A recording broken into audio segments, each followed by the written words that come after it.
So I thought I'd talk about a little bit about consciousness, about the birth of consciousness.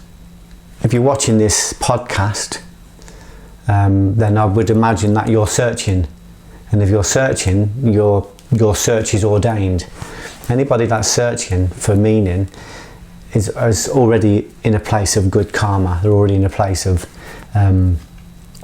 elevation because they're searching. Just the fact that you're searching means you're in an elevated place. Most people that you see in day-to-day life are not searching, they're just existing. And most of them are existing in a sleeping state. Most of them are unhappy, but they don't know why they're unhappy. And most of them are not awake. So the fact that you're searching is a really good sign. It means that there is a birth of consciousness. And you know there's a birth of consciousness if you're feeling conscience. If you're feeling conscience, there is consciousness there. One of the things I've learned about consciousness is that when consciousness is born, consciousness will be attacked by your internal shadows and by the projections of those external shadows around you. People, and people at work, people in your family, sometimes complete strangers. I've always known that as you elevate and as you grow, people become very uncomfortable with you. So if you're John the Builder and you become John the Artist, people will be very uncomfortable by that level of changing consciousness. When you go from something you don't like doing to something that you love doing, you elevate yourself, you go into your unique signature. And a lot of people will attack you just for doing that. A lot of people will attack you just for having an opinion. A lot of people will attack you just for being on camera. That's a low level of consciousness when people attack. So as consciousness is born, consciousness is challenged, consciousness is attacked. And I was recently reading the Srimad Bhagavatam, which is it's basically the essence of the Puranas or the Vedas, which is like 5,000-6,000 year old texts, way before the birth of Christ and before the kind of major Bibles that we look at now. And in the 10th canto of the Bhagavatam, there's 4 books in the 10th canto, and the whole 4 books are about the birth of Krishna. When you read about the birth of Krishna, it's really exciting, because really, for me anyway, it's talking about the birth of consciousness, or the birth of Krishna consciousness, or the birth of Christ consciousness, or the birth of Allah consciousness, or the birth of universal consciousness, or just the expansion of consciousness. So the 10th canto is all about the birth of Krishna. So it's really talking about the birth of consciousness. And the interesting thing is, at the time of Krishna's birth, there was a king in the folklore called King Kamsa. And King Kamsa had heard the prophecy that when Krishna was born, his sovereignty, his reign would end and he would be killed. So he was terrified of this, the birth of Krishna. So he got all his soldiers going out and saying, any new babies that are born, a bit like the story of Moses, any new babies that are born, we want them killed. We want to make sure that all of the new babies are killed. So we'll make sure we kill Krishna when he's born. But when Krishna is born, his parents hide him and they put him with one of their uncles, and one of their uncles brings Krishna up. King Kamsa hears that Krishna has been born, and because he's in fear of his life, in fear of losing his power, he sends a series of demons to kill Krishna when he's a baby, when he's still kind of developing.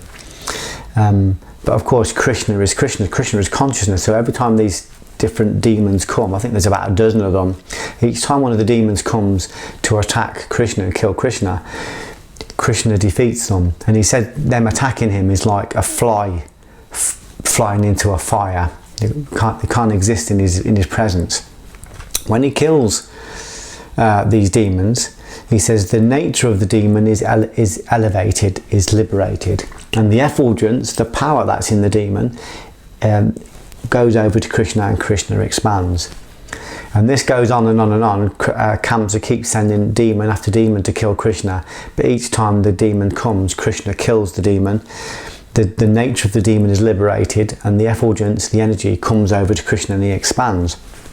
Until eventually Krishna has a wrestle. He fights with King Cancer himself. They have a wrestling match and he defeats Cancer. So this is just my interpretation, but this is why it excited me. What I got from it was that what it was saying was that when consciousness is born, so when you start to develop a conscience and you start to see your potential and you start to think, of course I can do this, I could do that, I have infinite potential. When you start to realise that you are consciousness and that you have infinite potential, that consciousness will be attacked by parts of you. So King Cancer represents, let's say King Cancer represents the egoic personality. So and all of the demons that he sends represent negative thoughts. The word demon was meant to mean divide, when we divided against ourselves, or the word demon can be interpreted as a negative belief. So when we have the birth of consciousness, all of these negative beliefs fly in at us to try and kill consciousness, to say, stupid, what you're thinking is ridiculous, who do you think you are, don't get above your station, all that normal stuff. So he fights all of those negative beliefs, and all of those negative beliefs, all those demons, all those divides, trace their way back to the core of the negative belief, which is the egoic personality, which represents Cancer. So he kills all of these negative beliefs. When he kills the negative beliefs, the nature of the belief is liberated, so we no longer have that negative belief, and the effulgence, the energy that's locked into that negative core belief, comes over and our consciousness expands. It creates a shield around us and we expand until eventually we come face to face with the ego, or the negative ego itself, and we wrestle with that, and when we defeat the negative ego we expand in consciousness, and then we have the ability to be and do anything we want to do. What excited me about the 10th canto was that what was written all those thousands of years ago directly corresponded to my own experience of developing consciousness. Directly corresponded. As my consciousness started to grow and I started to let go of violence and let go of addiction and let go of negative core beliefs and started to expand my reality, I was attacked. I was attacked by family, I was attacked by friends, I was attacked by workmates. Not all the time, I had lots of people supporting me as well, but that was attacked, and I was attacked internally. I had internal voices that would say, who do you think you are? You're nothing, you're a piece of shit, you're not worth anything, you're rubbish, and all of these internal and external voices. So as I've challenged all of these demons, all these negative beliefs, and I've killed them, the nature of the belief has been liberated, and the effulgence has come over, and then my observer, my soul, has expanded. So it's in a short, I'm saying that, you know, if you're being attacked and you're being criticised, it's probably because you are developing consciousness, and the people around you are threatened by that. Part of you inside is threatened because the ego thinks it's going to die. It doesn't actually die, it's just transformed and it's just elevated and it becomes aligned. And the people around you will be threatened by it, and you may get attacked from them as well. Here's an interesting thing. One of my ways of killing these negative beliefs or these demons to expand consciousness was to write a play called Fragile. And Fragile was basically taking lots of negative beliefs like shame, anger, rage, that I was dirty, that I was worthless, that I was unlovable, that I'd been abandoned, all of these beliefs that were blackmailing me. I decided to go face to face with them, head to head with them. I wrote them all down in a play, and it was quite a scary process because you're writing this off and thinking, I'm going to bring this to light and show people and they're going to judge me. And that's part of the fear, or people are going to abandon me, or people aren't going to like me, or I'm not going to be loved. So I wrote this play down, and I got a theatre to put it on in Coventry, the Belgrade Theatre. But in the weeks leading up to this play going on, I suddenly had this hate campaign started on the internet against me and against a member of my family. This hate campaign started, and it was really, really interesting how internally I was in turmoil because I was afraid to put this play on, or part of me was afraid, and externally I saw representations of these internal shadows in the people around me, and the attacks were very vitriolic. They were very aggressive. It was very unkind. What was going on was unkind, but it was a projection of my internal shadows. So these demons that were attacking me from the outside were just projections of what was attacking me from the inside. Even on the day of the play, I was on my black belt course and I broke my ribs. I was in absolute agony. The day my play was going on, even the internal demons were trying to stop me even from turning up to the play. My body, or this unconscious part of me, was creating internal and external manifestations to stop this play from going on, because the ego part of me knew that when this play went on, it would be forever dissolved, because it was going to be placed in the light in front of audiences. It was going to be exposed to massive light over a 6-week period. The day the play went on, all of the attacks stopped. Once the play went on, the evening it went on, my ribs healed very quickly and the external attacks just fell away. These demons just fell away. The nature of the shame, the anger, the guilt, the doubt, the